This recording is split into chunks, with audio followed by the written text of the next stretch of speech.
So now the soul is in this body. Next time the soul will be in another body. So according to the body, we are having designation. As soon as we get American body, I designation. According to the body, I create my designation. But one has to become free from all designation. That is called liberated stage, in his own constitutional position. That position is eternal servant of God. That is the real position of every living entity. But because at the present moment the living entity is in contact with matter, so according to the material mold of the body, he is identifying himself with this body, and that is called material designation. I am American, I am Englishman, I am Hindu, I am Muslim, I am this, I am that. These are all designations. So, real perfection of life is without designation. And that is the real constitutional position. Jiver Swarupa Krishna Das. Actual position of the living entity. Don't disturb. Let it go.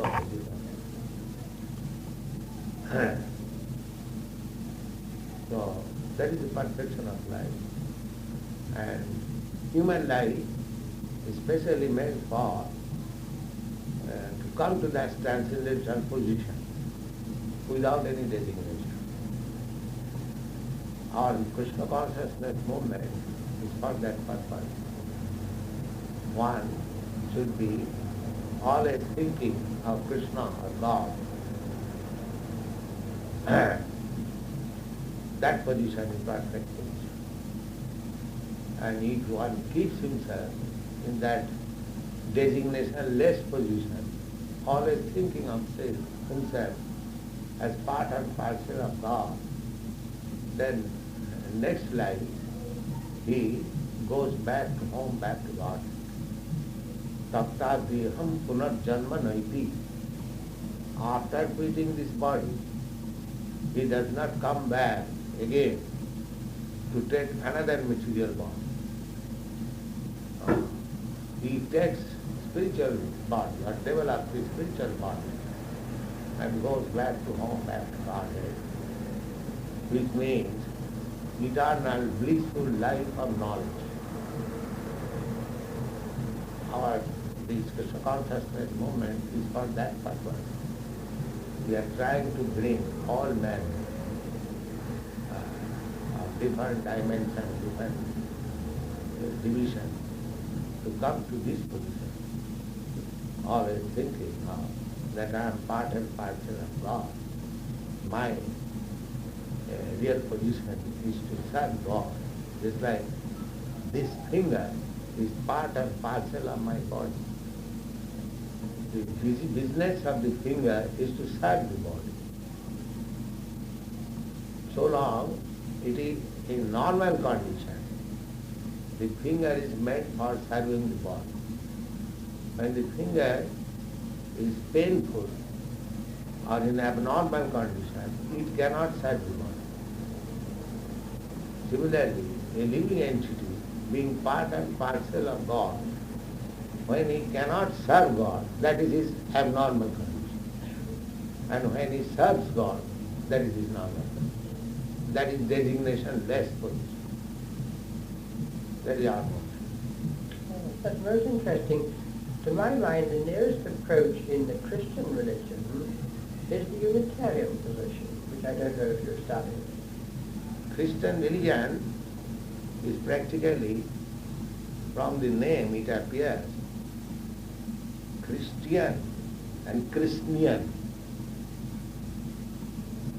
original word of the Christ comes from the Greek word Christo. Anointed. Eh? Anointed. Yes. This Krishna is Krishna. From the Sanskrit? Yes. Krishna is the popular word for Krishna. And Krishna is always anointed with tila. We follow this tila. Krishna is anointed with the sandal pulp. So far I think there is some very nearest relationship with this Christian and Christian. Krishna is love of Godhead and love. We are preaching also the same philosophy. Try to, not try, the love of Krishna is there in everyone's heart, but it is covered. And being covered, it is misplaced. We are loving our society, loving this body, loving our family, loving our kinsmen, or loving internationally human society. But this love is actually perverted reflection of real love of God. Because the love is not placed in the real place, therefore we are being frustrated in love. Just like in our country, Mahatma Gandhi, he loved his country very much. But at the last moment, the countrymen shot him down. He was shot down by his own country. The love was paid by shooting him, and he lost his life. There are many instances. Socrates, Christ? Yes. Okay. So, here, the love propensity is being misplaced in this material world. That should be placed in God. Then the love will be perfect. Just like if you pour water on the leaves of the tree or branches of the tree, it is simply a waste of time. If you pour water on the root, then the effect of pouring water is distributed. Similarly, foodstuff, if you put the foodstuff on your nose, on your eyes, on your ear, it is simply wasted. But if you put foodstuff to the mouth and the stomach, immediately the energy derived out of the foodstuff is distributed throughout the whole body. Similarly, if you love God, then automatically your love is distributed to everyone, every entity. But if you don't love, if you simply love your country, just like an Englishman, you love your country. German, he loves his country. But there is fight between Englishman and German. Because the love is misplaced. But in the Germans or the Englishmen or the Indians, they put their love in war, there will be no more fighting. Therefore our philosophy is to educate people how to love God. That is real religion. Savai pungsa paro dharma japo bhakti ragokali. That is first class religion which teaches the follower how to love God. And as soon as he becomes a lover of God, just like I am Indian, But I have come to Western country to teach love of God. It is not that I am satisfied only myself, like I love God, that's all right. But due to my love to God, I love others also. Because I have tried to teach them to love God, the self-love. So, if people take seriously this movement, how to love God, then the human society will be perfect. May I suggest you've already made one contribution from India, which is almost the antithesis and corollary of your suggestion about pouring water on the leaves. We do get leaves from India, we pour water on them, and we make that delicious drink tea, which is one of those drinks which are used for inculcating the brotherhood of man. That's all right, but do you think, is it natural to pour water on the leaves? Well, why not? They're natural leaves, No. water is natural. You practically see if you water on the leaf, but you don't water on the root, it will dry up. If you put food on your nose, on your eyes, the eyes will be blind and the nostril will be suffocated. But if you put in the proper place, in the stomach, the energy will be distinct. You know the dangers of analogy. Yes, this is natural. Similarly, if God is the root of everything, as we understand from Vedanta Sutra, God means the original root of everything. Janmadasya jataha, the description of absolute truth of God is there in the Vedanta Sutra. The first aphorism is, what is God? Athata Brahma Jityasa, inquiry about God. The next aphorism is, God is that which is the root of everything, from which everything emanates. That is the perfect definition of God. Yes. Origin of everything.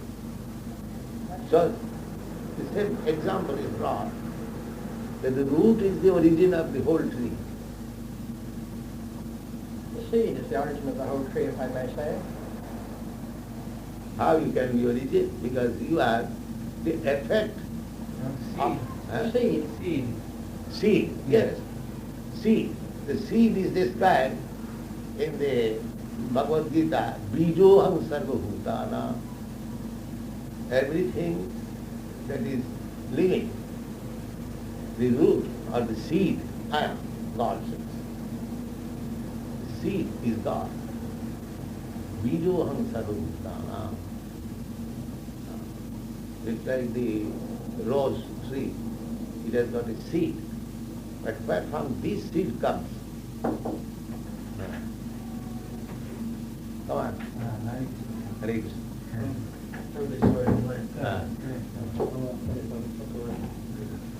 Give him another track. His seed, original seed is God. Your theory of seed is very nice, but the original seed of everything is God. Cause of all causes. In the Brahma Samhita it is said, Ishara Parama Krishna Sachidananda Vigraha Anadi Radi Govinda Sarva Karana Karanam. Karana means cause. Cause of all causes. Seed of all seeds. There are different seeds. Causa. Cause of all causes.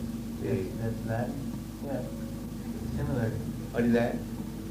The Latin legal phrase, causa, the cause of the cause. Oh, that's it. So, God is cause of all causes. And in the Bhagavad Gita, it is explicitly said, Aham sarvasya prabhava, matta sarvam pravartate, iti matya bhajanti ma buddha bhava samannita. I am the original, source of everything. Everything is emanating from me.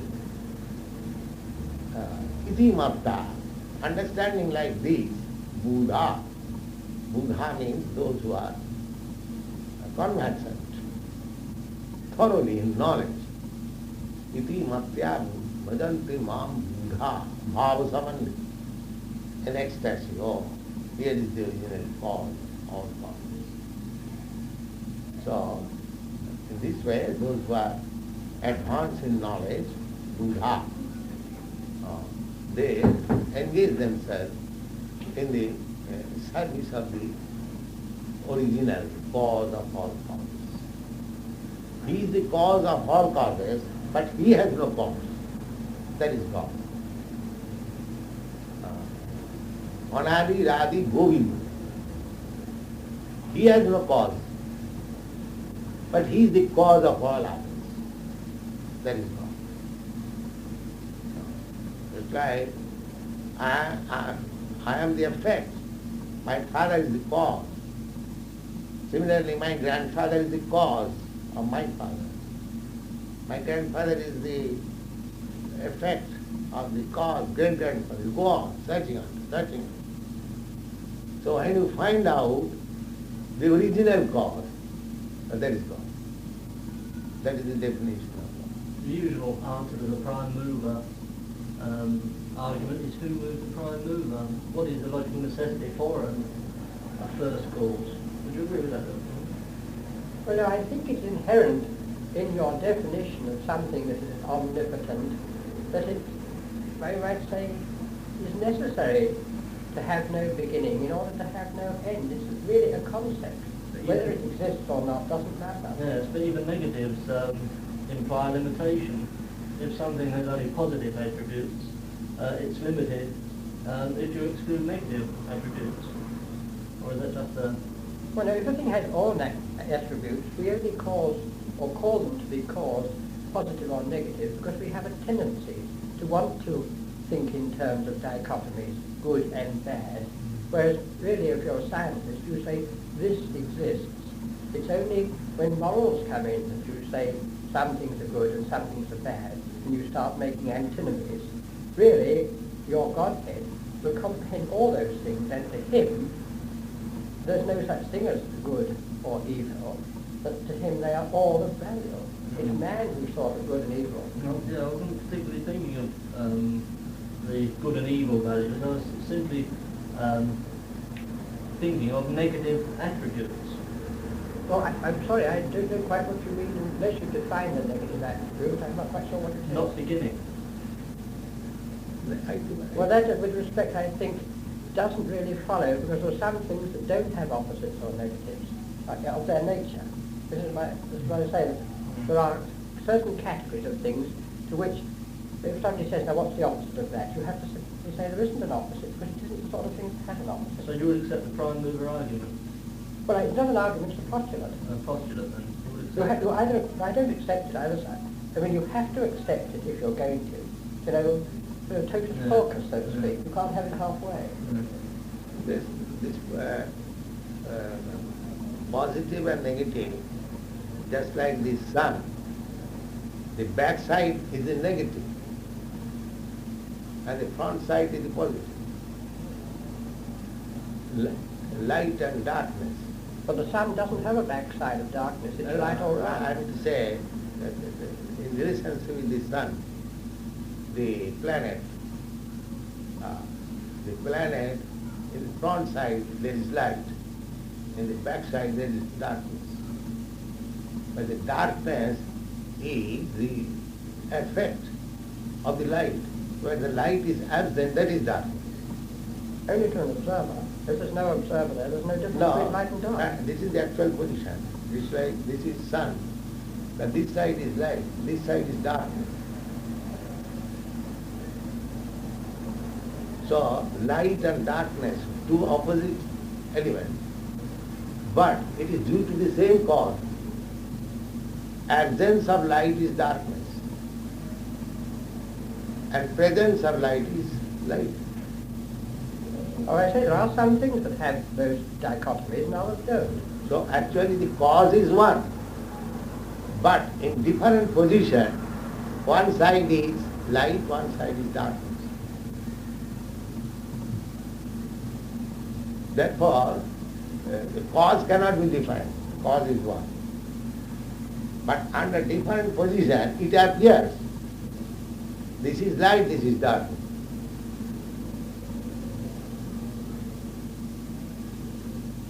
So bad, which you consider bad, that is also caused by the Supreme Cause. To the Supreme, there is no good or bad, everything is absolute. Just like the sun is always light. But in relationship with sun, the planets, one side is dark, one side is black. So black means that is also caused by the light. Absence of light, that is black. Dark. With respect, it's not caused by the light, it's the absence of light. Absence, that absence is also indirectly the cause is the light. No, because your illustration you gave of the light of the sun falling on one side and making that light on the other side dark. Yes. But you can also have a body which is in the complete absence of any light anyway, so there won't be any differentiation. No, there is light. The light is now visible. Light is there. Just like we say that our relationship with God is there. One is conscious, another is unconscious. Otherwise, God consciousness is there. Therefore, any process that awakens that consciousness, that is perfect process. The consciousness is there. That is stated in Chaitanya Charitamrita, an authorized book. The Krishna, Nitya Siddha Krishna Bhakti Sadhakamna. This God consciousness is not something artificial. The God consciousness is there. Just like these European boys and girls, they are now devotees of Krishna. Not that artificially we have imposed this Krishna consciousness. The Krishna consciousness was there by under certain process of treatment that has been awakened. Oh. That's why I think it's better to accept that as it is rather than make analogies which are dangerous. You may make analogy or not analogy, but the thing is that Krishna consciousness is there, but it is covered. As soon as this covering is taken away, it is uncovered, the original position comes out. I believe you made one observation, which is rather in the British tradition, I believe, where you said that if there was no observer, then there would be no such thing as light and dark. Isn't this partly? Yes, because light and dark are subjective reactions. Really, as scientists would say, there are wavelengths of a certain type in one part of the universe and the other they're absent. But until you have an observer, you can't notice that. But the principle's still there. You were thinking of Bishop Barker, right? Yes. Samuel Johnson quite rightly refuting that by kicking the stone. Yeah. So I Actually, there is no darkness. Take it, sun as it is, whole. There is no darkness. And everything is in sunshine. All the planets, they are rotating in sunshine. So, under certain condition, one part is becoming dark, another part is light. But actually the whole universe is full with sunshine. Sarvam khalidam brahma, that is the exact definition given in Sanskrit. Everything is light, Brahma. Well, that's another postulate.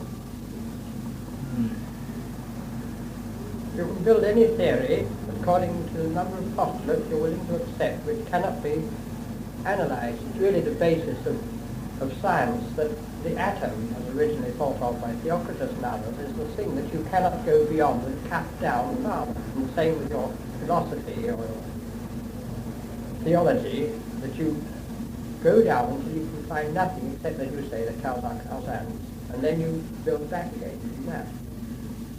But that's what I was saying earlier on. the No, I Krishna is very close to the Unitarian position in Christianity. It's Yeah. far more acceptable to every type of Christian than any of the specific creeds or sects, Church of England, Anglicans and Roman Catholics, every other form of Protestant. And you have that greater universality than most religions. And your Tibetans will accept your basis in the same way that the Westerner could.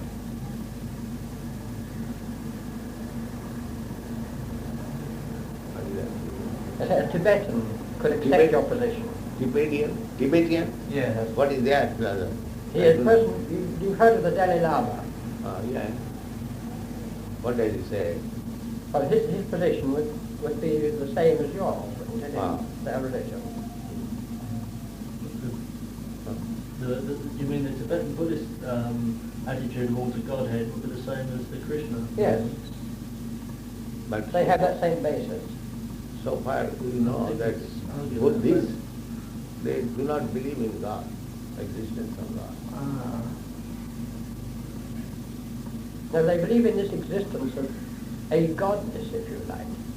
This is very subjective. The Buddhist point of view in general seems to be very much that of the 19th century English rationalist, the agnostic in its literal sense. That's why I say the Unitarian comes Yeah. closest to it. Yeah. What is that? The fact that a Godhead is impossible to comprehend, so it may exist or may not exist in very brief terms. But if you accept its existence, then it's present in everybody, which is exactly what you say. Whether they utilize it, whether as you call it uncover of the degree of which they are conscious of it, is a different thing. It is a question of consciousness, development of consciousness. That's where Jung, I think, is so very good when saying that the real evolution of man's mind has been the ability to produce more and more of the functions of whatever the mind may be. Because the mind is just as indefinable as God. We know what the brain is. We don't know what the mind is. To get more and more of it under conscious control, instead of being irrationally eruptive. But there is a samambonam of that realization that is explained in Bhagavad Gita. Bahunam janmanam ante jnanavan maga prapaddate.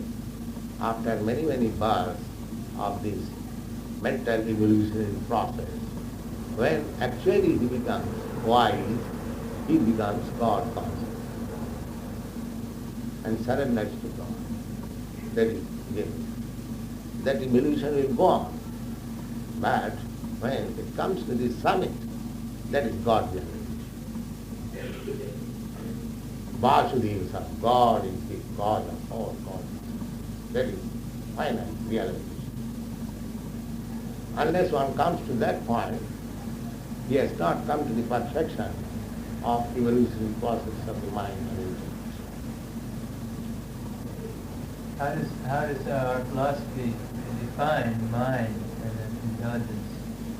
How is Mind is instrument. The mind's position is accepting and rejecting. And intellect helps the mind what to reject and what to accept. And that intelligence is of the soul. Background of intelligence is the soul. First of all, body concept in gross life, ordinary man, animals, they do not know except the body. Higher than body concept of life, the exercise of the mind, mental speculation. And that mental speculation is adjusted by intelligence. And that intelligence belongs to the soul. Therefore soul is the ultimate. And soul is the part and parcel of God. Therefore God is the soul. So the mental speculation or evolution of mental exercise, when it comes to the summit, that is God realization. Vasudeva sarvamiti, samahatma sudurlabha. When one realizes God is everything, that Mahatma, that great soul is very rare. That is the statement in the world.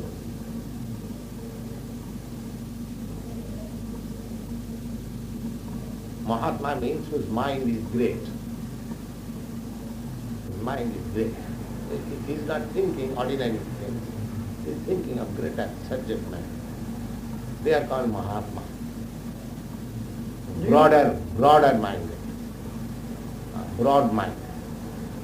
Do you differentiate, as Jung would do, it's only a method of attempting to comprehend the difference of approach to things, the difference between thinking and feeling as rational functions? That is the function of the mind, thinking, feeling and willing, psychological. You do Active. differentiate them as separate? Oh, yes. Active. Yes.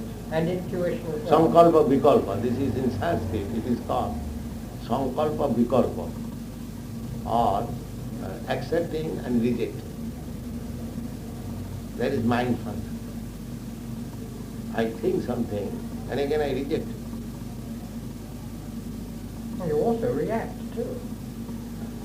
You say in any language, but the function of the mind is flickering. Just like when Arjuna was advised by Krishna to train the mind by meditation, by yoga system, he said that, Krishna, it is very difficult for me. Chanchalati mana Krishna pramati balavadram.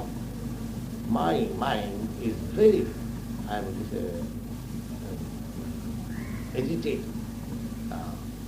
I think to control the mind is as impossible as controlling the wind. Chanchalati mana Krishna pramati balavadram suduska.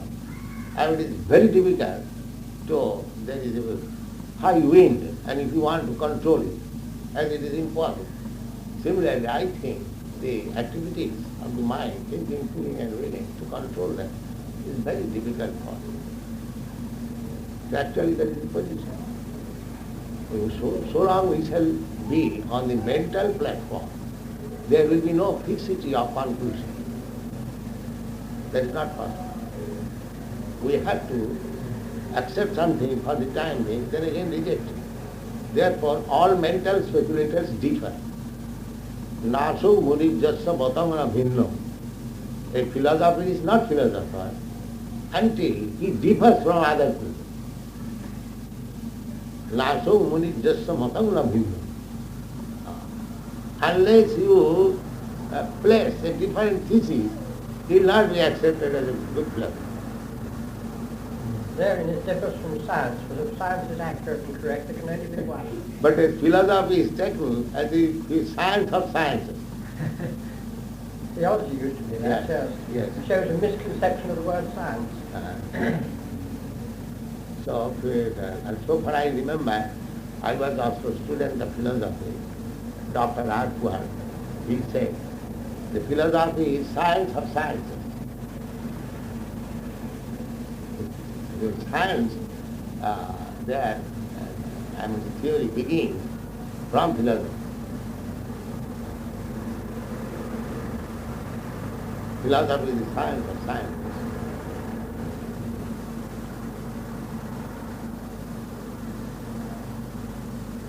But according to Vedic version, a philosopher is not a philosopher if he has not a different opinion from it, another philosopher. Naso muni jassa matam na bhinnam. Therefore, through the philosopher, you cannot come to the right conclusion. Tattva pratishtha, if you simply go on arguing, that will also not help you. If you simply read scriptures, that will also not help you. Because there are different scriptures. Bible is different from Veda, and Veda is different from Quran. So, by argument you cannot come to the conclusion. By simply reading scriptures you cannot come to the conclusion. By following the philosophers you cannot come to the conclusion. Therefore the truth is very confidential.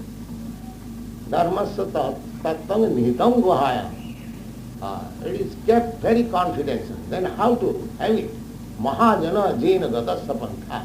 You have to follow the great personalities who have actually realized God. That is the conclusion. The trouble is that you only have the opportunity of hearing or reading what somebody else has said, what they've said. So you're back again on the trouble of diversity of observation and opinion. Now, so far we are concerned, we are receiving knowledge directly from God. That's like Bhagavad Gita. It is accepted, spoken by the Supreme Personality of God.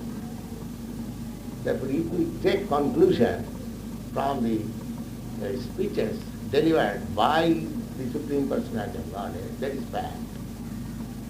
That is very easy authority. That just like the other day I was explaining to Mr. Patrick that you are searching after who is your father. But if you simply ask your mother, who is my father, the truth is immediately disclosed. Immediately. Being a lawyer, I would say that that doesn't necessarily follow. Why? Well, there's a wise woman sometimes who knows who's the father. That is of your her son. misfortune if your mother cheats you. That is a different. That's a different. We are expecting mother will not cheat us. Some of them don't know. That is a different thing. Suppose you are a lawyer, I have put faith in you, but if you cheat me, I lose the case. That is another thing. Sometimes it's just honest ignorance. No. Generally mother is honest. If one is unfortunate, he has got a mother like that, cheated. Generally expected. The mother is honest. Mother loves his child. He gives the good information. That is mother's position. But if someone has got a different mother, the same thing can be applicable to you also. You are lawyer. Everyone will depend on you. But if you conduct the case in a different way, just to make profit to other parties, you can do that. That is my misfortune. But I have to depend on you for conducting the case. I have no other means. And the poor lawyer has to depend upon the other person in telling him what is supposed to be the true facts. But my position is, as soon as I appoint my lawyer, I will have to depend fully on you. I cannot do anything else. Whatever you advise me, I have to do that. Yes, but whatever you tell me depends upon what advice I give to you. That's all right, but as you say, the mother gives misinformation. Similarly, if you misguide me, that you can do. But I will have to depend on it. But not deliberately. A lot of people don't know that No, their information is sometimes wrong. it is done deliberately.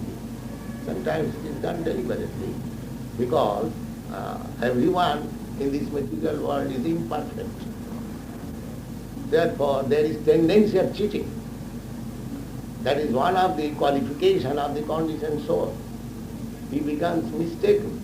He becomes illusory. He cheats, and his senses are imperfect. Well, I'm sorry, I think you're using the word cheat in a much broader sense. We would use cheat as conscious misstatement, Yeah, that is as cheating. opposed to a That is person who cheating. doesn't realize that what he says doesn't have to be true. Conscious, suppose you think it is right, but it is wrong. That is also cheating. Now, Without knowing the thing perfectly well, if you deliver your knowledge to somebody, that is cheating. Well, I think that's being a bit hard. When a person is not, he's tried his best to do something, and he doesn't intend to mislead. Now, if you The do call of not cheating is intend, hard. but if you misguide someone or other without sufficient knowledge, that is also cheating. Well, we would say, using the English language properly, that's a misuse of the word. But generally, if I am not in perfect knowledge, if I guide you, that is, according to Vedic person, it is cheating. You must be confident of the knowledge perfectly. And then if you deliver that knowledge, that is right. Just like our position is that we say what Krishna says. Krishna is God. So we say what Krishna says. We don't say anything which does not Krishna, Krishna does not say. Therefore you are confident that we are delivering the right message. We don't manufacture our own philosophy or words. We simply say, Krishna says, Sarva dharman parityajya mam ekam saranam vraja. Krishna, God says that you simply surrender unto me. I take charge of you. We are preaching the same philosophy, that you surrender to God and you become happy. Because God takes charge of you. We don't manufacture our word. That is not teaching. Yeah, but this comes back to what you were saying earlier on. You were saying it isn't necessary or sufficient to read the scriptures. Well, if you, as you just told me, you say what Krishna has said, Yes. well then if I can But find Krishna it has said that is not scripture. no, but I mean, if it's written somewhere, I can read that. I don't need anybody else to tell me. That's all right, but if it is accepted by the great acharyas that he is God, then there is no doubt. Yes, Krishna is accepted God by all the acharyas, bona fide acharyas, authorities. Well, I think what Prabhupada has been saying is that the spiritual master is requisite in order to transmit knowledge, even though it may be revealed in Scripture, to the student according to time and place. Just like someone may be able to read in a book about how to perform a brain operation. But unless there's a master there to transmit that knowledge into reality, it's useless. It can't be performed. That merely means, you might say, if you're going to be very thorough and precise, that it could be explained in greater detail. It's easier to do it with a master. If you can learn a foreign language by reading a book, well, it's much easier if you're talking to people. That's why here is a medicine, diverting. So I have accepted this medicine through a bona fide doctor. Although it is made for diabetes, I have not accepted this medicine. Neither is advised. It is advised that this medicine should be accepted by a bona fide physician. So I cannot see properly whether it is good for me.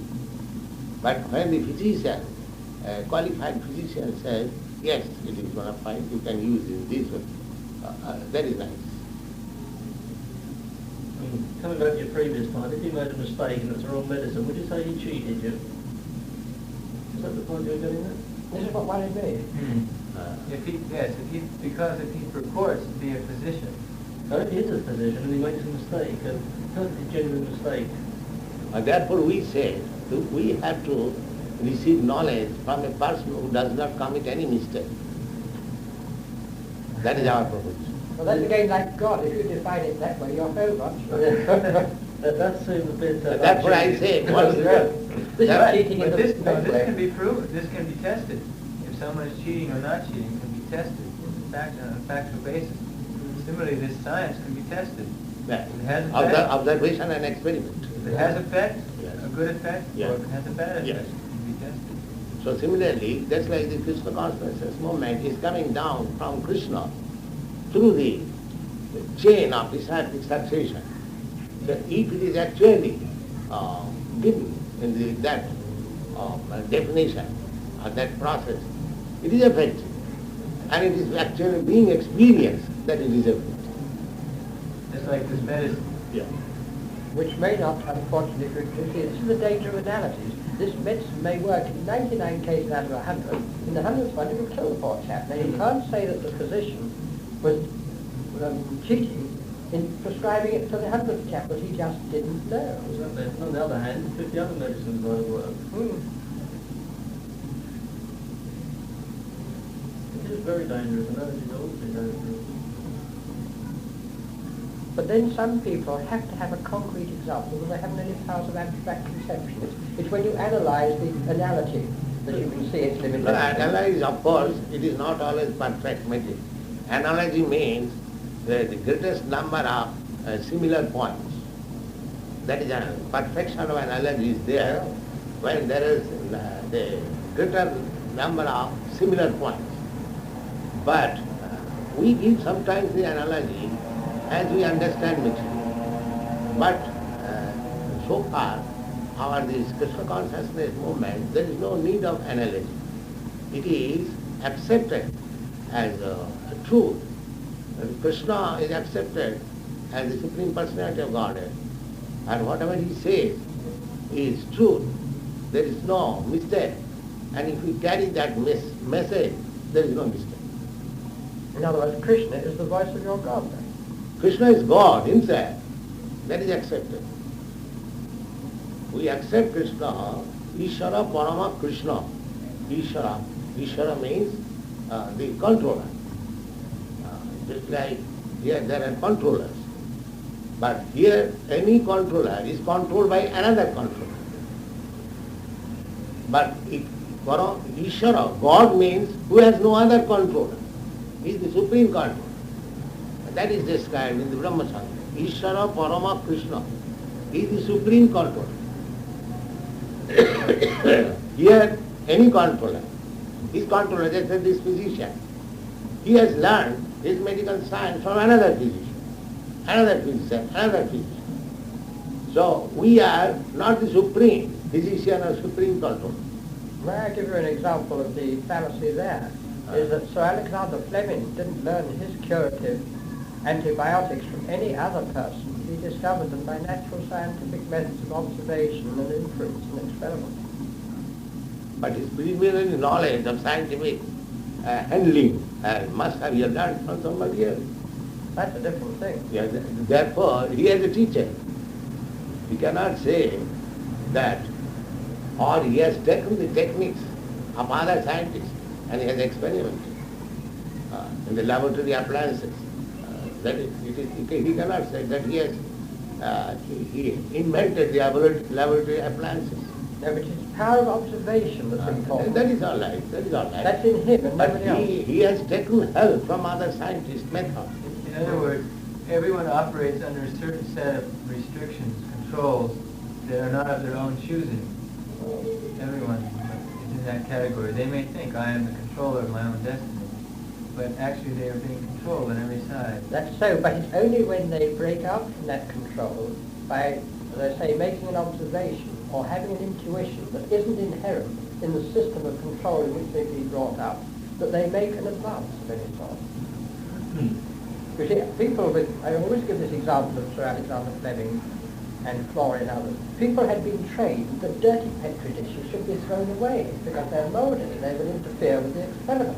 This happens time and again. Whereas the man suddenly thinks, I will have a look at this and ignore that. He breaks away from his control. It wasn't anything new, it's simply a rearrangement of existing data and existing processes. Nobody never take, because they were controlled to reject it. This is what so often happens. Perry Mason is a wonderful example of that. The person always picks out something that's been rejected in his celebrated works. I don't know who Perry Mason is. Oh, Perry Mason is a very popular courtroom, as they, or trial lawyer, as they call him in America. And a person called Old Stanley Gardner has written a large number of books. But a person's knowledge in the material world will always be imperfect. No matter how much he may advance in scientific knowledge, he will never be able to solve the problems of birth and death, and disease and old age. Yes, but I mean, as the Americans, I really would say rather coarsely, so what? You can live without a culture. If you start worrying about whether you'll ever be able to comprehend the intellect, you will really not get through the day.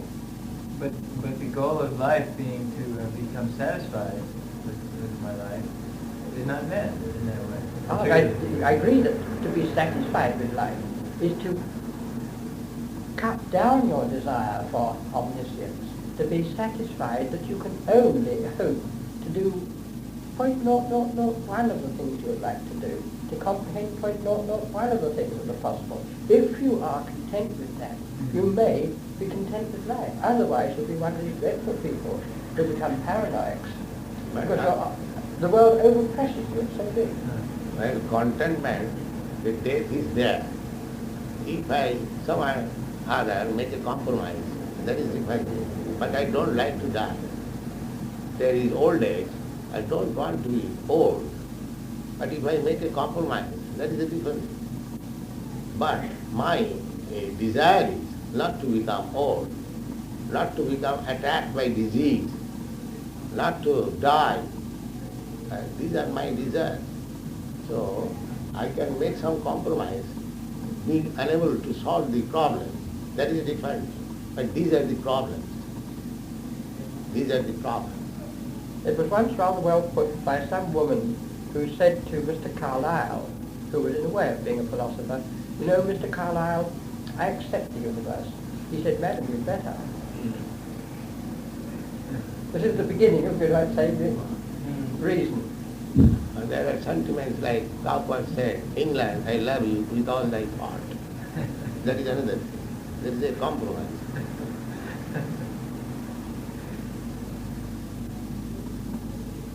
Now, the difficulty in any form of discussion like this is very fascinating, but it does show you the limitations of transmission of feelings and ideas and all those complicated things by a simple verbal process. Entirely. This is the real problem.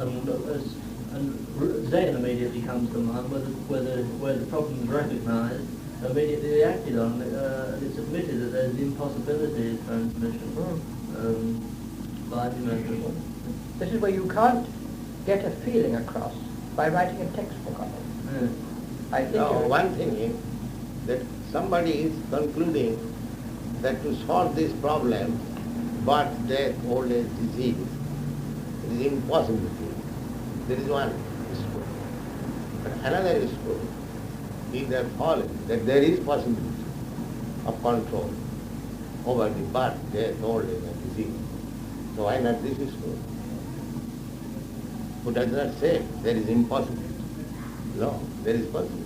It's like we follow Krishna consciousness.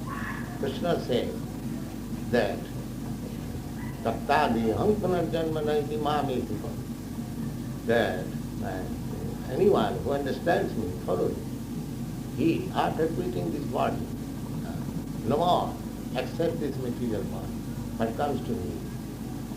Now, so long I accept this material body, these problems are there. Birth, death, old age and disease.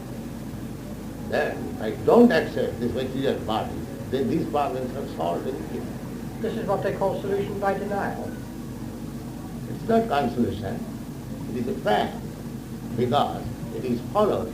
But then you have come to the original position, to follow the Mahajana. Mahajana Jena Datasapata. Our thought is guided by that, Mahajana. We accept the Mahajana, the great personalities who have achieved success, we follow. Let us now praise famous men and our fathers who forget us, as they oddly enough sing always at the Christ-giving girls' schools. I never really understand why.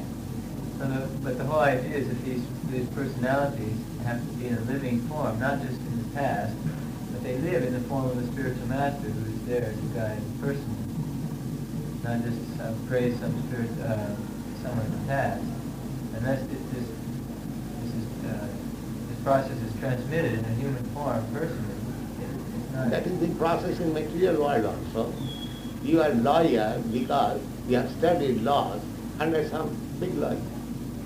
So the process is coming. I assure you, Swami, that the reverse was true. I went to Oxford. I sat at the feet, as we would put it, of one of the most tiresome men I ever met in my life. He gave me an extraordinary distaste for the law. Any law I have learned has had to be learned the hard way by, looking at statutes, looking at cases. So I regret to say that I have my own personal experiences. That is, of course, later on. In the beginning, you are a student of a lawyer. That's a useful analogy because some people will find God, it doesn't matter who they look for. Yeah.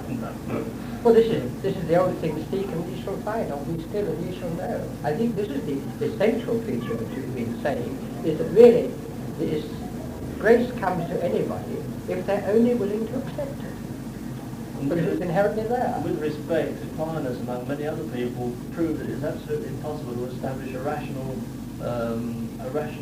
grounding for religion. In other words, trying to logically prove axioms is logically impossible. Yes, it's not necessary. But by verbalizing this philosophy of the absolute, it trains the student in accepting the inexperience, that which is only experienced, by leading him to that point. Because certainly we have to have some verbal confirmation of this truth. But some people, oddly enough, don't need it. Some very simple people can have a very true spiritual life without ever needing to verbalize it. Usually because they have, this is where I think it's perfectly correct, they have followed some father figure or mother figure, and absorbed this. Just like my child. Yes. She's to that point without having any rational knowledge. There's some far from simple people also reach the same right. People like Blake, for example, Yes, or yes. Buddha. I think it'll be extending it a bit soon, the simple person. It's not. These sorts of faith aren't only childlike faith. It's often found in simple people. It's certainly It's easier for them, though. It's easier for the simple person because he doesn't have all these mental, complicated doubts and arguments with himself. Yeah, exactly. Well, it's said that as one progresses more and more in spiritual life, he becomes simpler and more innocent. But in the beginning, he may have had to comprehend it on some verbal level in order to reach that point. I often used to say to my students, one's got to remember in anything in life to realize the difference between simple and complicated, which is objective, and easy and difficult, which is subjective. In other words, sometimes a simple thing may be terribly difficult for a person to get hold of, whereas a complicated thing you can find quite easy. So your student has to follow your instruction. That means accepts authority. But even so, even if he's working something out for himself, it has that same, to some people it comes terribly easy. To accept authority does not mean one should be blind. But the real source of knowledge comes from authority.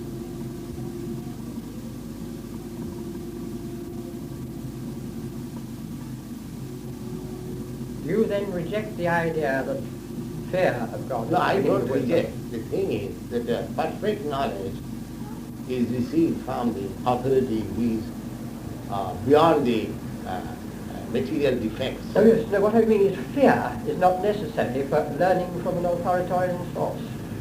The authority must be perfect. Then otherwise the knowledge is not perfect. He's saying that you don't necessarily have to fear the authority before you accept him. There is no question of fear. There is no question of fear. That's what I thought. You don't, No. that doesn't come in at There all. is no No. question. It is out of love, out of affection, the reciprocation. But that's what I think very often, that it is fear that No, no. prevents Why? people from accepting. No, no. Oh, Why yeah. fear? That's true. He said that sometimes someone may fear authority, so that No. prevents him from accepting. Of course, when you accept that is not fear, that is obedience. Yes, that's what I mean. Respect. Respect. That's not fear. Just like my students, they are not fearful of me. Because I came from India. So what reason they have got to be afraid of me? Neither I am I'm a greater man. But they receive the philosophy, they understand the philosophy, therefore they have got a respect for me. So the teacher should be offer the due respect. That is not fear. That is not out of fear. No, It's no, out of love. I was saying that fear prevents it. No. Fear prevents No, there is no learning. prevention, there is no fear, because they are quite at liberty to ask me any question, and they are asking, and the answer is there. I receive so many letters daily, so they are not afraid of me. But out of affection, they offer respect. May I make one strange statement, but I think it is rather true of the present world. People are almost afraid or fear love. It's almost as though it's something rather sissy, or, it gets so mixed up with sentimentality. I don't know what it is rather than fear.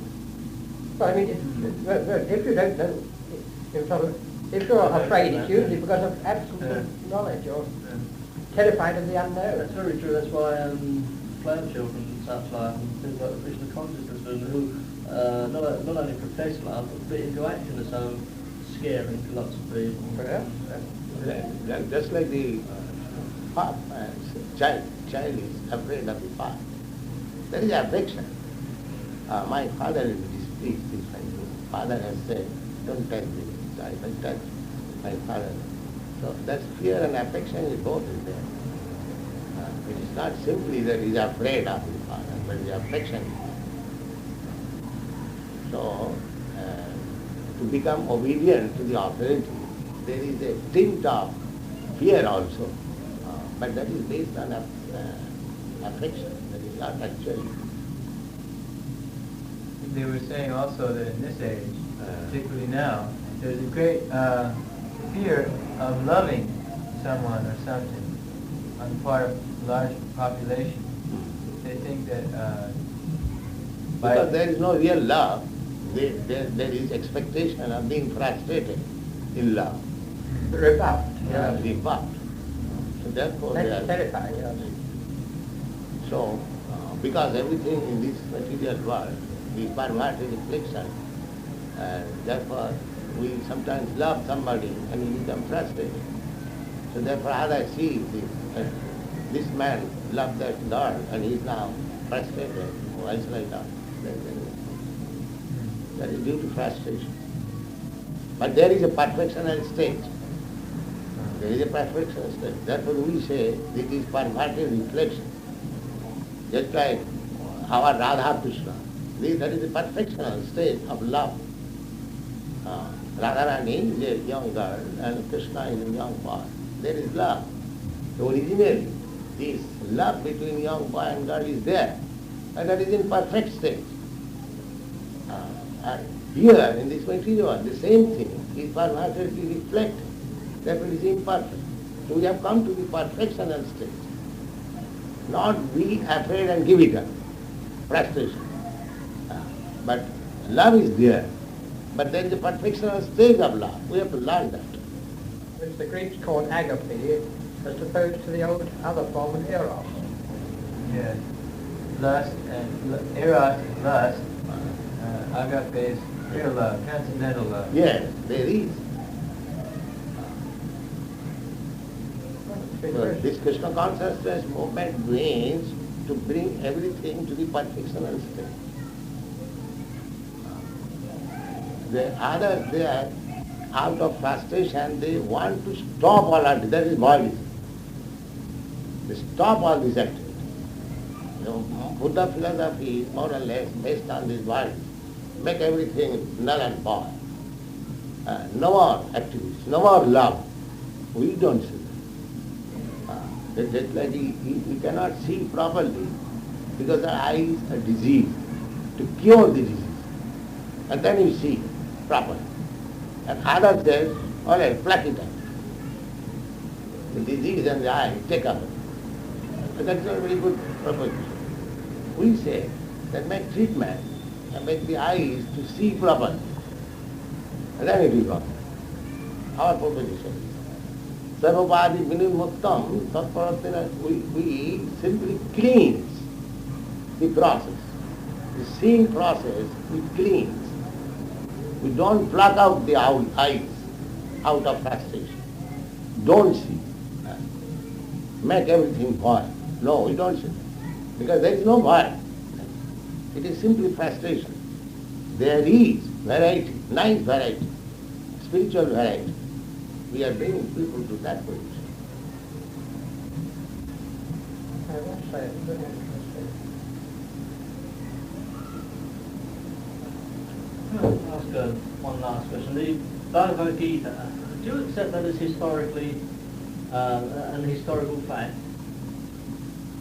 Truth is historical fact is. Bhagavad Gita, did it take place? There was a battlefield? Yes, that's a historical.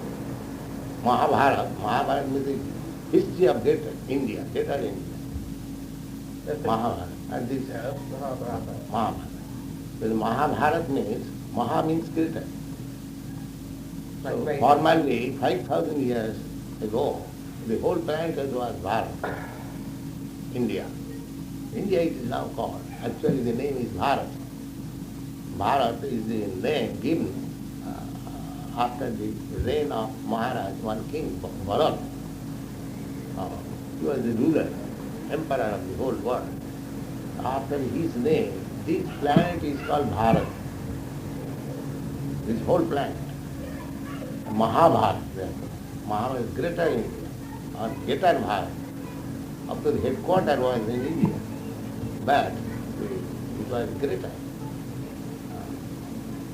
According to Mahabharata history.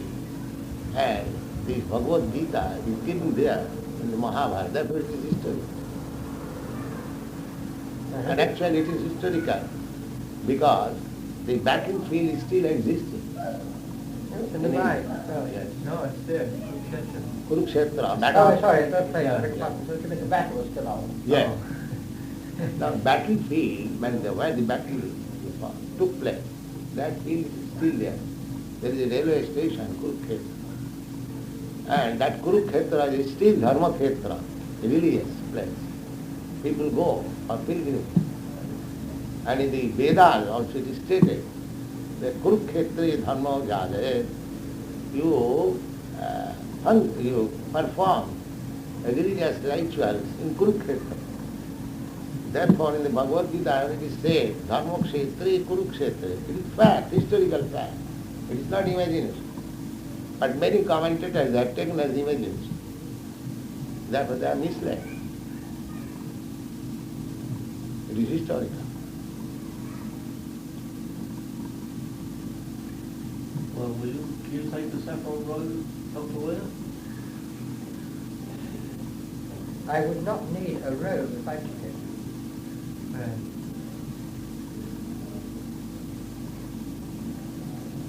Right, that'd be very generous and shock. Make sure we appreciate time and kindness of this Oh, town. you may ask more questions.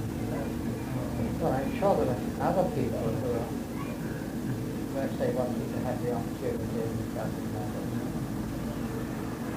Oh, right, sure, right. Well, I understood that something could happen. Next time the Swami's in England, perhaps a Yeah. few Mensa members with interest in comparative religion could be. Indeed, I think that would be very, and also it would be very interesting if you would care to take our test. Test. Yes. The Yeah. entrance qualification. What kind of questions? Like scientific? No, just simple intelligence, that's all. Test local people are IQ tests. That's all. Call it test, but it's something. We've got nothing better at the moment. Well, we'll get happy here. We think our activities above intelligence. Well, they are Spiritual. quite different. Because above the mind, above the body, there is mind. Above the mind, there is intelligence. And above the intellect, there is soul. And above the soul, there is God. So we are talking of relationship between God and the soul. So Right? it is above body, mind and intellect. This is what interests me. One has this hierarchical or superior attitude even in the statements you just made. That things, above, Yeah, rather we than don't- all contained, Mm. which is what I feel is easier. No, because we take from God, there is no mistake. There is no mistake. Otherwise it cannot be God. So, I mean, this is just unnecessary, this is tautological, because since this is in your definition of God, you don't have to go any farther. The God means is above mistake, Yes. above illusion, above cheating, above imperfection. That Because is you've God. defined it as There's that. a central premise that everything is simultaneously one and different.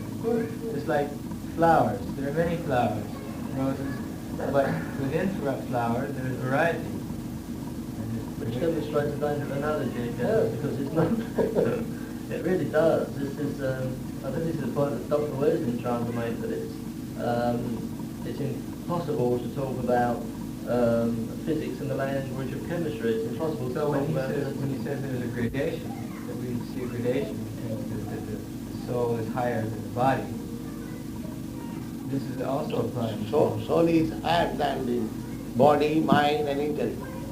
Yes, but that is only because we've learnt I think when we were small, Background to look of- up to high people. You think Yeah. they're more It's also important. lower and on each side of it, and in the middle, and outside, before and This is after. the, you see, unconsciously you grow up with all these sort of prejudices which are necessary. You've got to have some sort of time scale, you've got to have some sort of measuring scale, and therefore you tend to look up, and therefore you think high things are more important than low things. You talk about high position.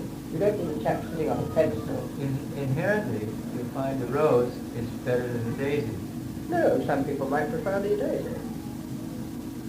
but the qualities are there, inherent to the rose, which are preferable to those of the daisy. Why?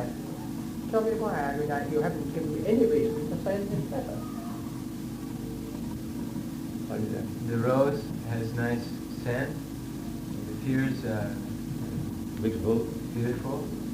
But I like daisies. I think daisies look more beautiful than roses. They have no scent. It's awfully subjective, isn't Yeah. it? You see, some people hate Those scent. everybody is in. And you see that a lot of people would like a red rose because that has a symbolism to them. Why have a yellow rose? It must have a sort of subjective reaction. It's nothing to do with the fact that it's got a chromatic wavelength. But there is a cause.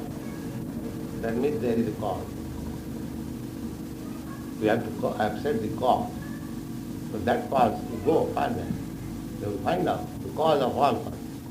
You see, what worries me, Swami, is that there are two ways of making sure you live, each containing this necessity of eating. Now, some people eat their food, they digest it, they live perfectly healthily. They know nothing about carbohydrates, proteins and fats, they know nothing about saliva, they know nothing about enzymes or digestion, and they live quite satisfactory lives. Other people start worrying about whether they've got the right amount of calories, the right amount of vitamins, whether they're taking enough water with the meal or not. One wonders that if you're starting to worry about that, it means somehow you're less perfect than the person who is able to digest quite happily without the knowledge.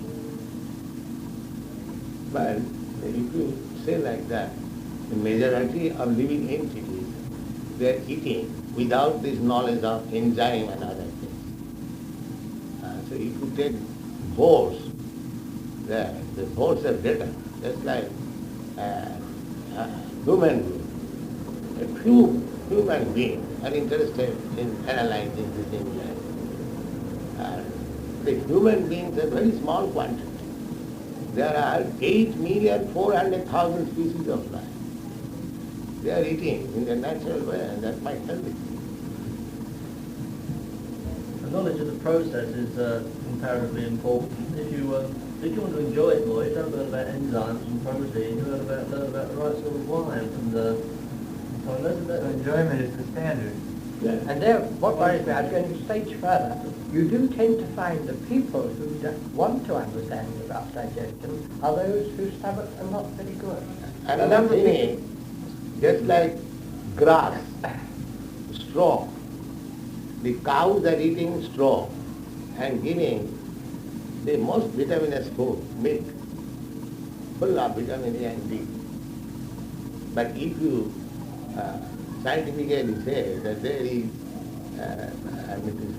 vitamin in grass and straw, then you eat straw and produce vitamin there. Why it is so? So they come from Your analysis of enzyme and vitamin, how you can say milk will die? Why this law is there? The cow is producing most vitaminous food, milk, by simply eating dry grass and straw. No, with respect, Swami, no, by simply imbibing at the same time bacteria which flourish in its intestine and are necessary for it to be able to metabolize the straw. We couldn't metabolize straw. That we means don't you are allow lacking those that bacteria. You are lacking that bacteria. The bacteria which cows have, you have no. We've got them, but we kill them. Exactly, I mean, this is the trouble. It's unwise. If you can accept the concept as a whole, there's no need to try and give an analogy. I don't accept your The point you were making when you began that analogy, I think, was that people that do look for spiritual knowledge, in quotes, it would appear that there's something wrong with them. Well, no, not always. I say Lacking- there are some people who obviously, you say if they have to look for it, they haven't got it. The people who've got it don't need to look for it. Resorting to the accursed thing again. Some people go to the doctor that are sick, and some people that aren't sick are hypochondriacs. It's just like if someone points out to you, for instance, that this material world is based upon sense gratification. Everyone is striving to gratify the impulse of their senses. That's a verbalization of a truth which is not apparent in any other way, or it's very difficult to find out in any other way. So suddenly that knowledge awakens one to a higher desire, to attain something higher. So that is the point of verbalization of these things. If we are silent, how will someone be awakened to that truth? That simply by saying this material world spins upon this principle of material sense gratification. That's the truth that can be easily verbalized. But I think there's a double difference always with these things between the subject and the objective. In other words, it's objectively necessary to gratify the senses, if you like. In other words, you've got to have diet and things like that, and you've got to breathe. Yes. But you can also get a subjective pleasure out of doing that, which is different from just doing it automatically. Sometimes we know when we're busy, we just shovel our food down. We don't really have any gratification out of it. We just have... Yes, there are those four basic principles that Prabhupada mentioned: eating, sleeping, mating, and descending, which are natural to the animals or to the human. But man is using his propensity, his conscious propensity, to simply enjoy material nature on a more advanced level, to eat better, to sleep more, to have better sex life, and so on. It still boils down to that. Everyone is seeking sense pleasure. Such propensities are there in animals. Then what makes the difference between animal and man? Well, animals, as far as I know, don't conduct scientific research. Some people do. What is the point of scientific research? That's the question. What is the point? Because of this feeling of wanting to know. I wonder what polluted first picked away the milk bottle top, or what trash dropped the smell. I'm sure they do, but on lower levels. No, they made the observation. I don't think they have the power to, Why do scientists make their analysis? And what are the advancements of science used for? What do men use them for? Largely, Freudian would say, to compensate their feeling of inadequacy if they have been not sufficiently treated with empathy and love when they were young. But We all know we think objectively, right? it's seen, it's just to gratify the senses. That's what Freud said, of course. He's a great chap on gratification. And that's where Jung sensibly said, oh, that's not sufficient. You've got to have the spiritual side in life as well. He comprises. Jung's got the advantage of being, you might say, a higher stage, to use the word of the Swami, because he is able to contain the lower things. The conclusion comes in this way that to remain animal, scientific animal, that's all. The propensity that is there, sense gratification, but the man is trying to make it scientific. That means to remain animal, but become scientific, that's all. Scientific animal. But at the same time, he's a spiritual animal. And it's interesting to find that in this 20th century, science is rather replacing spirituality. You know, people in the past gave religion an enormous importance, and science was practically unknown. Now we're going the other way around. That scientific spirituality, that is advancement more than the animal. Otherwise, if we simply remain on the sit down, eating, sleeping, making, and defend scientific, we remain animal. But when that scientific research goes to the spiritual field, that is special prerogative of the human. This replacement by science of religion has proven inadequate also for the 20th century. Well, bound to. Because how can it satisfy ultimately the question? In the same way, how can you satisfy a person's lack of emotional content in his job by giving him more money? Half of the trouble about people's jobs is they have no emotive content now because there's no rapport between them and their boss.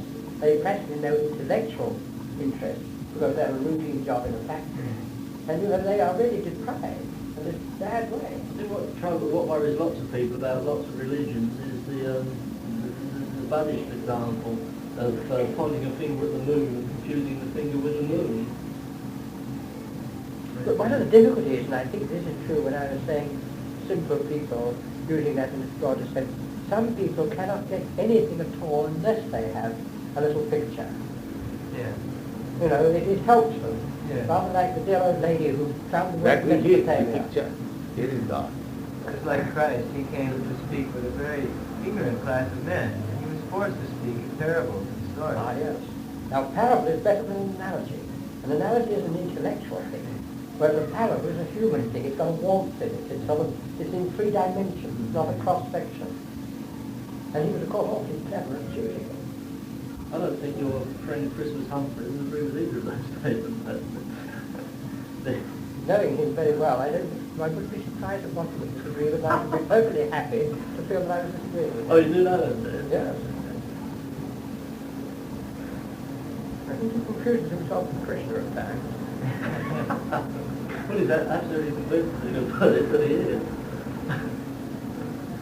The Buddhist thinks that everyone is God. No, for this theory, there is no acceptance of God. There is simply to diminish or to nullify the sense of pain and pleasure that is called Nibbana. The atheist is the person who worries most about God. I mean, he really, God must exist, but he tries to deny him all the time. Well, like I had a lecturer at Oxford who wasn't interested in women. He was a misogynist. He talked against women. Oh.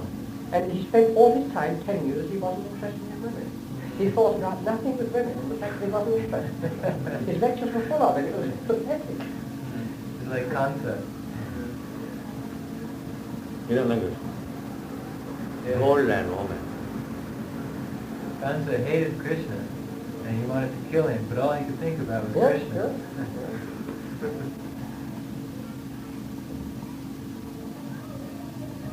So somehow or other, it boils down that one somehow has to become Krishna conscious under some process. Even not using that name. Not just that name, God conscious. That's what I say to you, Unitarians surprised me by having so much of this in their belief in quite a different way from a different philosophy. And of course you begin to feel that they must be very active because they were so persecuted. If a person is no real menace to you, you don't have to persecute him. Like Socrates and Christ, the hermit started from that. Down there, in the hall, we have to speak something. So I think that's been most fascinating, Father. Very kind of you. Thank you. And we would welcome you if you would just comply with our simple requirements. We don't have as one of our requirements the acceptance of anything other than the task of spending about the maximum hour and a half doing some simple problems. It's an open invitation. To one of your meetings. To the test, for the qualification. Oh, a test. They have a test for entry into their society, and they want to know if you can take this test.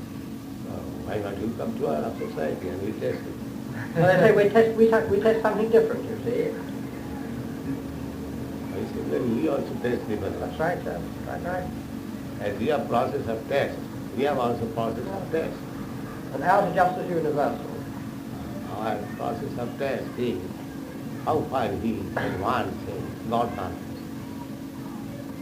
That is our test. Harava bhaktasya puto mahata guna.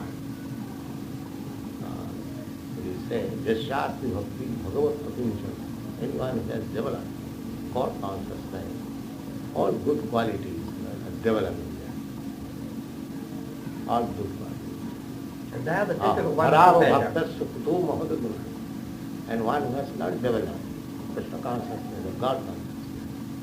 we cannot have any good quality because this business is mental speculation. Manorakhena asatum dhavatu. By simply mental speculation, he will fix that in this material world. Mental speculation alone is sterile. Mental speculation. Manorakhena. Ratha means chariot. One is driving on the chariot of mind. Manorakhena. The chariot of mind is fixing only on the material conditions. So long one remains in the material conditions of life, he cannot have any good quality. One has to transcend this material platform, come to the spiritual platform. Then his natural good qualities will come out. This, of course, is the basis too of real For example, psychotherapy. our boys, they are European, American boys. They were addicted to illicit sex life. They are addicted for meat eating. They are addicted to drinking. They are addicted to gambling. Now they have given up everything. There is no illicit sex in our society. There is no gambling. There is no meat eating. There is not even smoking or drinking tea. How it is possible? They were addicted to all these things from the beginning of their life. Now they have given up. If you take this as good quality, then you have already developed, besides others. Why? Because due to Krishna consciousness. Sometimes in America, the authorities, they are surprised. They want to consult us on man. Yeah, how you people have given us this entire LSD? We are spending so much money to stop this bad habit. But how it is that your members, your students have given us this? Not only LSD, all kinds of intoxicants. So if you take it as a good quality, then good quality is developing due to Krishna consciousness. Therefore, this is a fact. One who has no Krishna consciousness or no good consciousness, he may go on speculating, but he will never come to the platform of goodness. That is our case. That is most impressive, that giving up those things which are really, if they were in essentials, it would be good to give them up. Since they are harmful, it's even more beneficial. How that can be achieved in the modern world is quite a remarkable feat. Would you say that you agree with the Swami that some of the bases of religion are essential and therapeutically useful, valid? I think again it depends upon the person. I should say to lots of people they are essential, or you might even go farther, as Jung would say, that to everybody they're essential, but they mean something different to different types of people. From the very pictorial, the bottom end, if you like it, and along here to the very abstract. But the people who lack it do seem to lack. It's rather like the lack of gyroscope. They've got no stability. They just sort of wobble all over the One place. knows every scientific truth that this works. I might put my own view is that I believe very much in the Christian ethics, and I could believe in Krishna ethics, if I might say. But I could also believe in that without the need to believe in Krishna or God. Now, whether that's a delusion on my part, and I really do believe deep down inside me, and I don't know. But the idea is how to transform that belief to practical action. That's the art. And some people need the bridge of the Godhead to achieve it. Other people do it abstractly. Today we went to a service, a Christian service, the first one I've been to in years. And in this vast church, we walked in, there were 11 old ladies sitting in the pews. And outside I could hear the roar of traffic and people. And I began to think how much the Christian church has lost track or lost hold of this ability to be able to guide people to a practical application of moral and spiritual principles. So much so that no one was interested even to come. One priest in Boston, he issued leaflet regretting that these boys, these are our students, he appreciated that these boys have so much after God. And they are our boys, we could not give them. Actually the same boy was 1 year, 2 years ago, he was not going to church. He had no interest in God consciousness. But now the same boy is mad after God. And he's 24 hours in God consciousness. They're chanting Hare Krishna mantra 24 hours. How have they become so? This Swami made a good point when I was talking to him the other day that so many American churches are packed. There's a great swing towards religion in America. They're getting a lot of humbug, which is just one unfortunate thing. I think I disagree with you that today theology has lost its status as the queen of science, but there seems to be this swing in my little world towards the spiritual. Oh, I'm glad to hear that, because as I say, one's been watching the swing the other way. But coming back to your point, the other vital thing, we said earlier on that be still and know. In other words, in order to get spiritual quality, you've got to have silence. Correspondingly, in the modern world, we have this neurotic disease, desire for noise. People can't even do a job without having a transistor set up. But there's something psychopathic about this. It can be used though, can't it? The Krishna people use it. The constant repetition of the name Krishna. The idea that the ear is the most subtle of the senses. Yes, but this reproduced noise they have, would stop you from doing your work properly. Oh, yeah. Immaterial noise. So there's the noise, background noise, wireless. But for instance, down at our temple now, you can hear noise coming. Oh, yes. It's always there, 24 hours a day, because the propensity is there in this age. We're just taking advantage of it. Well, Ken might say you're not taking advantage of it now. You're really going back to what has always been the queen of any form of sensation, that's music. Plato's time, the old idea of the music of the sphere. Music being a fluid of love, I mean, to my mind, it's the most wonderful sound. In Revelation, I don't know the exact word, strike the timbrel. The only spiritual sensation many people get is through music. Silence is defined in Bhagavad Gita as not as speaking about Krishna or hearing Krishna's name. That is silence. But if you're silent, you can hear things. But if you're making a noise, the message doesn't come through. And if somebody else is making a noise, you've got an excuse for not getting the message. I think a lot of people, again, are afraid of getting the message. So if there's a noise, then they can say, well, of course I didn't hear it, so you mustn't blame me. Now that form of cheating, I think, is a very bad one. That's not what I call positive cheating. That's cheating yourself, which is, even more dangerous. But if you cheat the other chap, he's clever enough, he can avoid the effect of it. But if you cheat yourself, you're like trying to hoist yourself up by your own bootstraps, so you can't get up with it.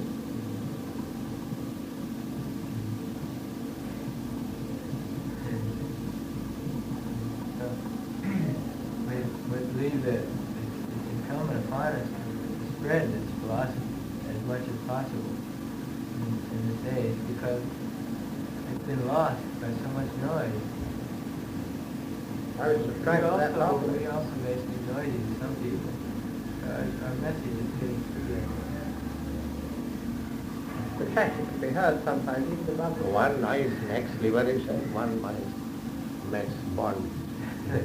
Noise must be. But we do have in this modern world a neurotic desire for noise and novelty. There's the two things together. Well, there again, novelty and noise are sense gratification.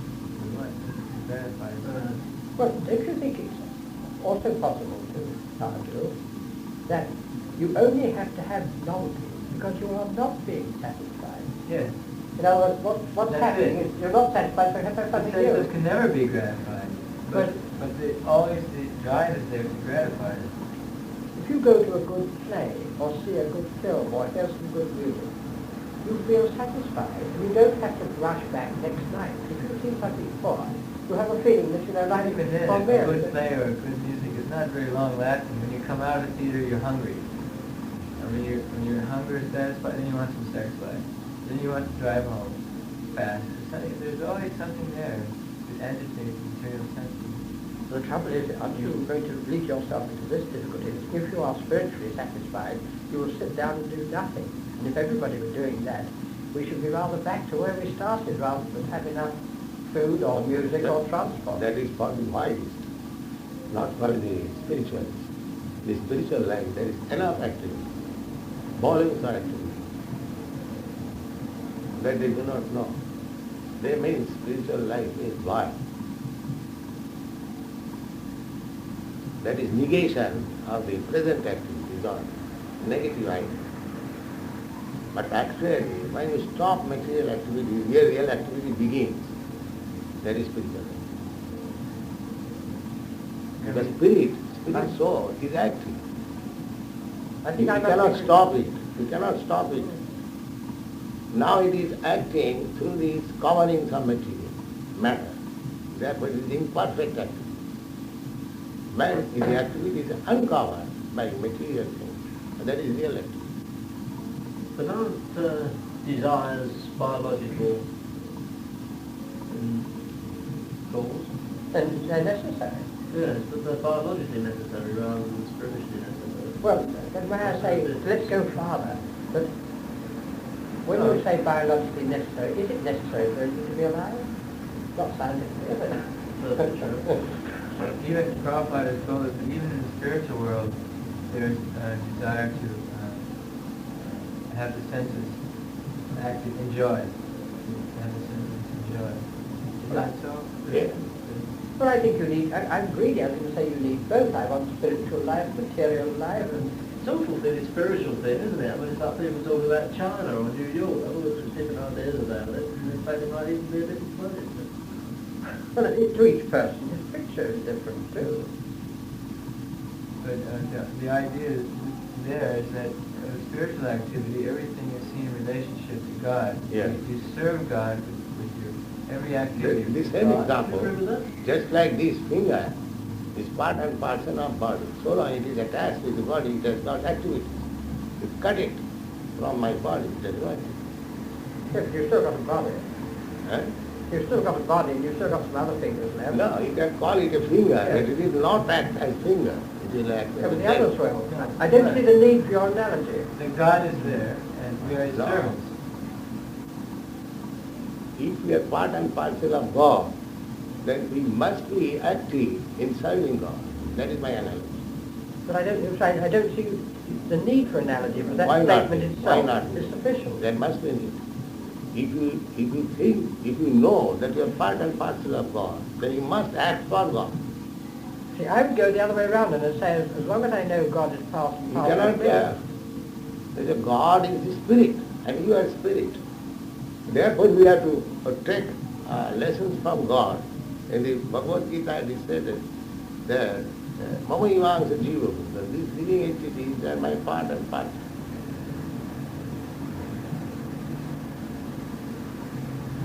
So because part and parcel of God, therefore the part and parcel must be active on account of God. That is real life. Why stop activity? That is real life.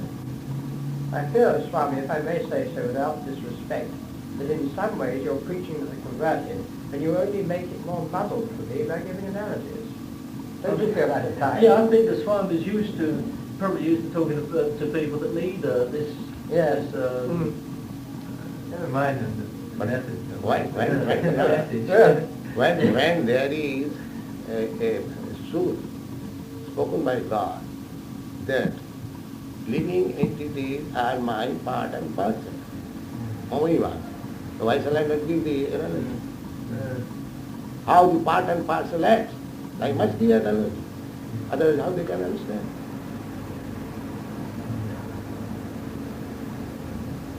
It's like some people... For understanding, analogy must be there. Analogy is created for understanding. But not in a, just an example, a lot of people try and give an analogy to explain entropy. Now, of course, Now, I do not know what other people did analogy, but my business is that we take it from Bhagavad Gita, that living entities are part and parcel of God. Therefore, just like this part and parcel of my body is active in relationship with this body, but it is cut off from the body, it is no more active.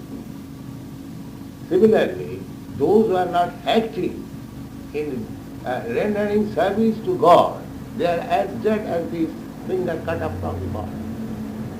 So they have to be awakened to the consciousness. That there is tree, you cut it.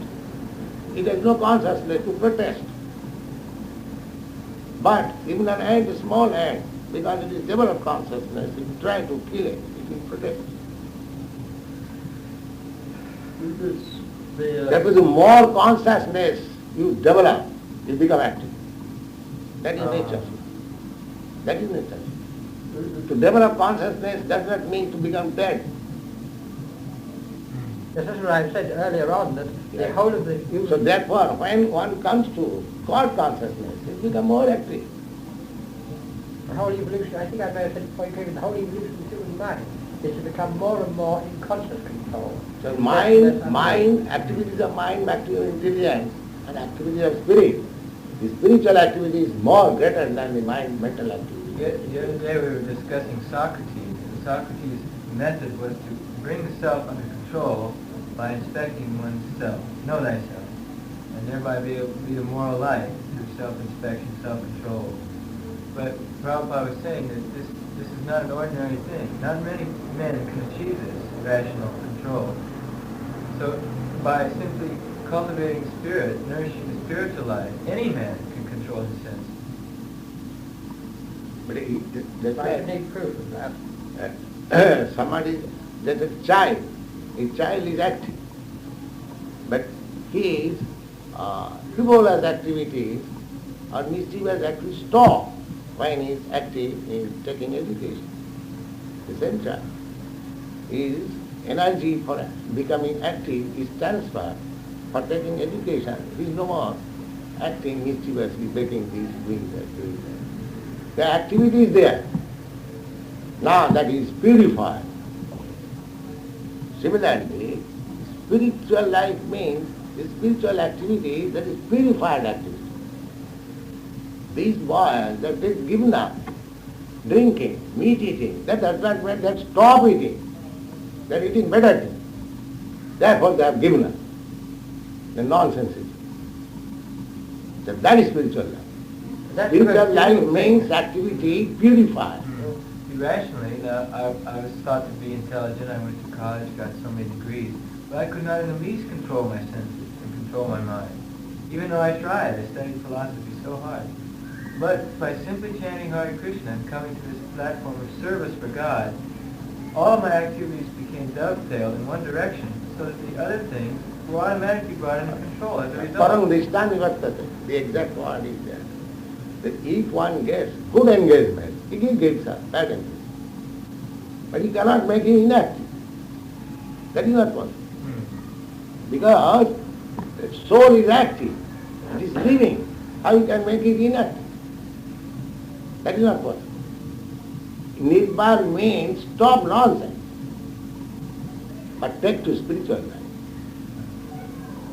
That is next, Atata Brahma Jnana. Nirban does not mean to stop activity, to stop nonsense activity. Come to the real activity. So animal, the word that many people use for the soul, also means, of course, life. They use things in animals, the two are synonymous. It's just like you were saying a while ago, that if you were in God consciousness, you need not wear the robe. That's also our philosophy. It's very practical. But your consciousness would be always serving Krishna, or always serving God, in whatever status. It isn't necessary to. 'Cause, put on the robe first and then become God conscious. but it helps some people.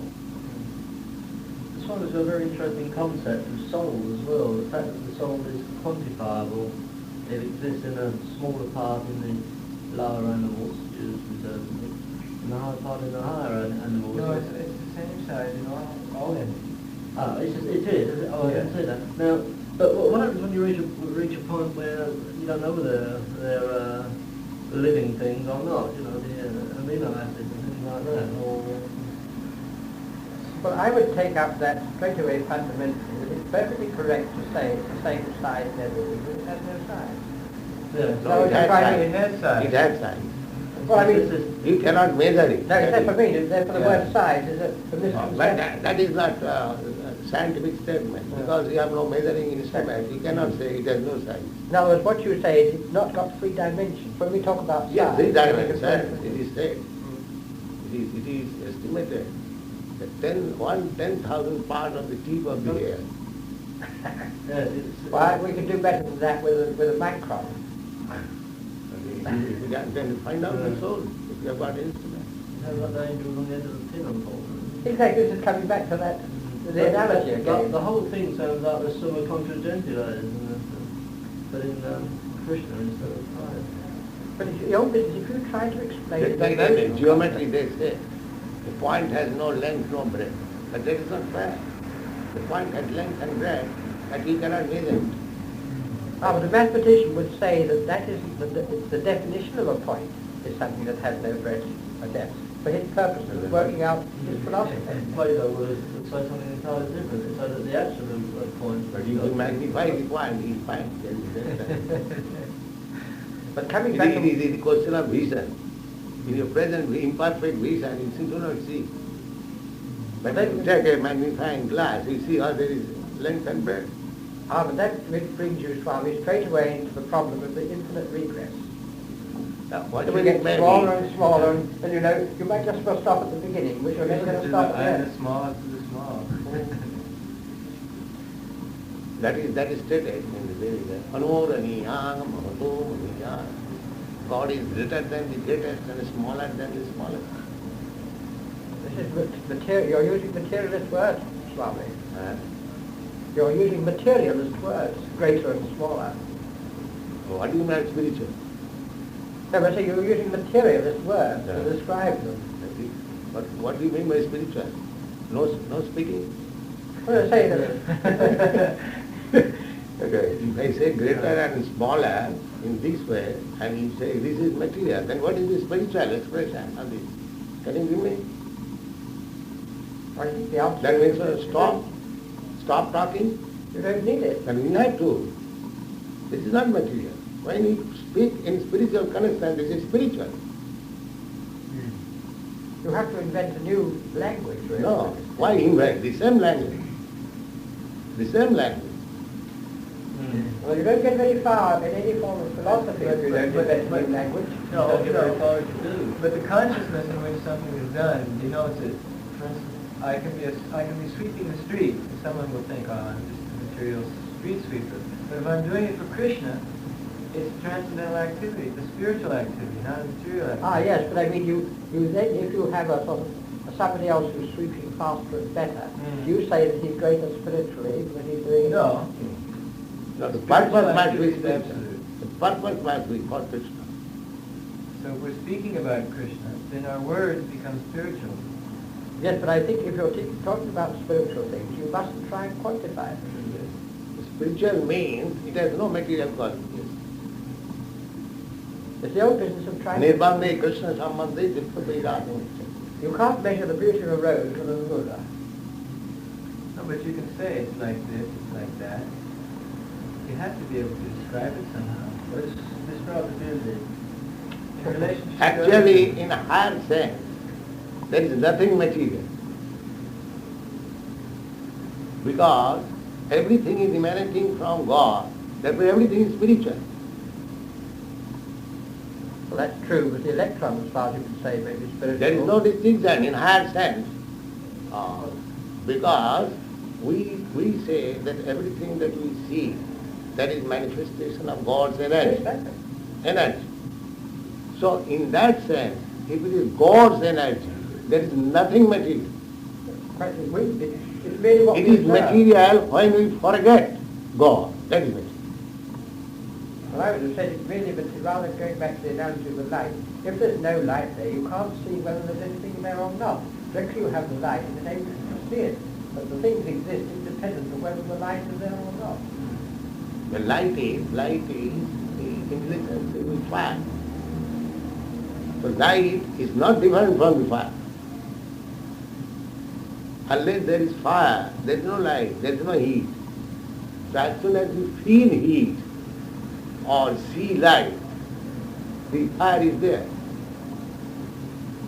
In higher sense, those who can realize, immediately realize that there is fire.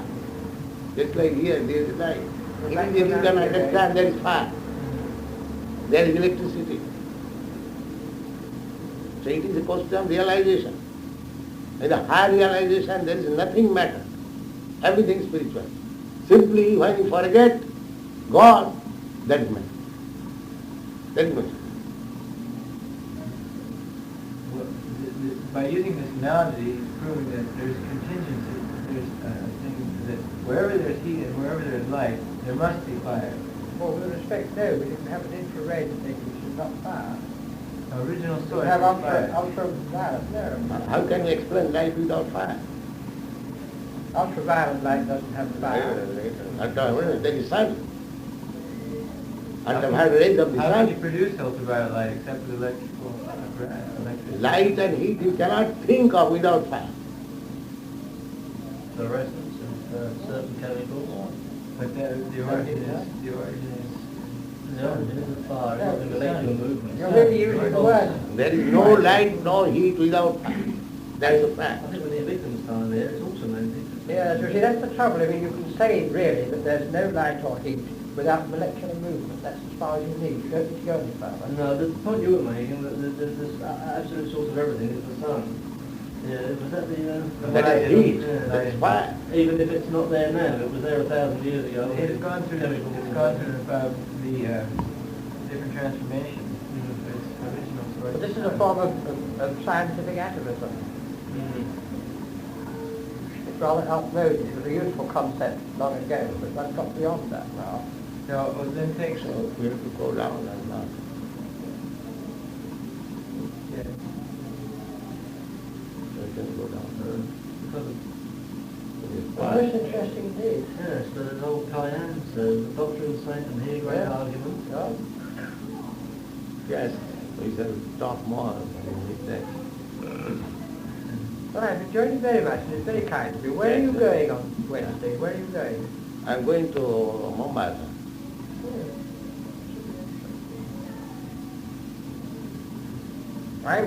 One of my greatest pleasures was to be able to entertain the Dalai Lama's secretary at Luncheon Hall in Lincoln's Inn just near here. We went walking there one morning, Lincoln's Inn. Remember where that? Yes, I've always wanted to go there. We've got 4 Tibetans over studying up on part of the College Estate of Hampstead. But I've always liked the idea of their going up in those wonderful mountains. Although you may say one mustn't overvalue material things, as far as their diet is concerned, they must be very much like you followers. Because they have the most perfect dentition. They have nothing wrong with their gums or their teeth. It must be like the only place in the world. Prabhupada has all of his teeth too. He's nearly 80. Yeah, I Good. got my natural. Perfect diet. Thank you for sparing this time again. Well, with such short notice, I didn't realize that there was such a pleasure, and I was so glad that you were able to fit it in before you go. And he's going to speak now down in the temple. He's going to say something more. Well, I don't know.